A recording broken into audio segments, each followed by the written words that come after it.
What's going on, guys? It's the Space Wizard here, and I'm going to react to another creator's video. In fact, the most interesting thing about these two characters, Osha and May, you barely explore. Now, one of the cool things is we get not one, but two flashback episodes showing Osha and May's story, plus an additional narrative from the Jedi explaining how Osha was trained to be a Jedi. Even here, which is that they are apparently two halves of the same person. Two halves of the same person honestly sounds like what the sequel trilogy tried to do with Rey and Ben. They were a dyad, two halves of the same person in the Force. Now, I'm sure somewhere on Leslie Headland's writer's room board, there is it says season 2, blah, blah. Now, don't get me wrong when I say this. I'd love a season 2, but I don't feel like we need one because the story explained everything so well. Blah, and that maybe the climax of season 2 is going to be supposed to be them merging back together. Bro's hoping for some chala, head shala, potara earring fusion type stuff in Star Wars? What? Merging back together? It's weird. It's weird, bro. They're coming back together. Trust me, I'll get into the end of this episode as well.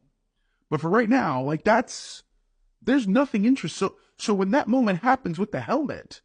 So the scene with the helmet in my mind parallels the scene in Empire Strikes Back where Luke Skywalker walks into the cave on Dagobah and faces Darth Vader only to see that it is himself underneath the helmet.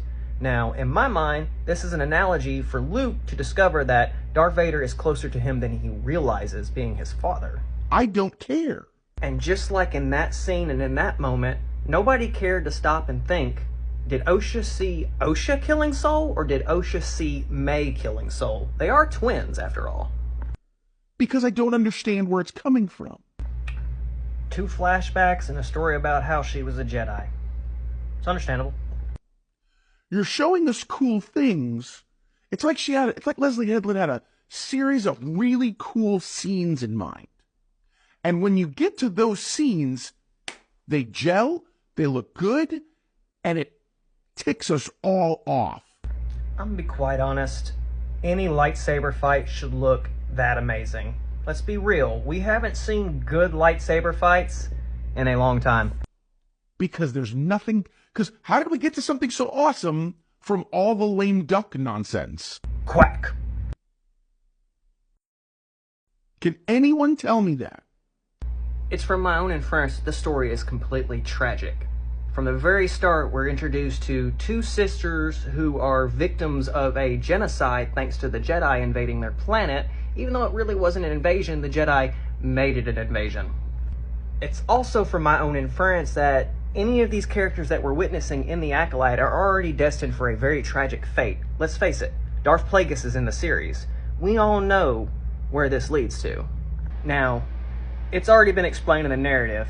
Chimera already said it. A Jedi like you would view me as a Sith. He is not a Sith. He is a poser. A dark-sided, probably fallen Jedi apprentice who's figured out something, and guess who's on his tail? Darth Plagueis. Because why would Plagueis want the secret of the Sith coming out before he intended them to release themselves? Season 2, no season 2.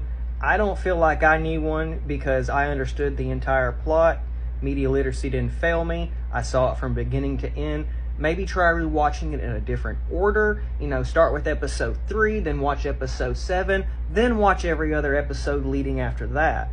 Maybe that might help you, in turn, understand it just a little bit better so you don't have to break away from the mainline time just to kind of catch back up after a flashback. But in reality, this is about the sequels too, because if you don't watch them, you don't have the understanding of what a dyad is or how Osha and May can be two different people, but also be one. If all your response in the comments to me is going to be well, you just don't get it or you just don't understand or whatever else, bro, stop.